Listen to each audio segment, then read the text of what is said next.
bool is a type that can have two values, true and false. And by default, if not assigned, it has the value false. If we add a question mark after the type, this variable becomes nullable, which means the possible values are now true, false, or null. You can use hasValue to check if there is a value in the nullable, and value then contains the value.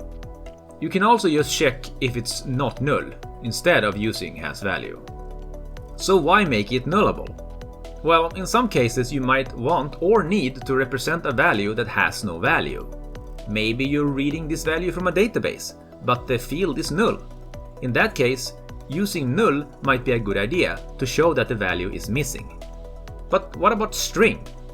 String can already be null, so if we make it nullable, what's the difference? It's more about the intentions and expectations.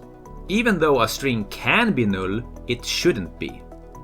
By making it nullable, you're telling everyone involved that it can be null, that null is an acceptable value, and you should take that into account when dealing with this string.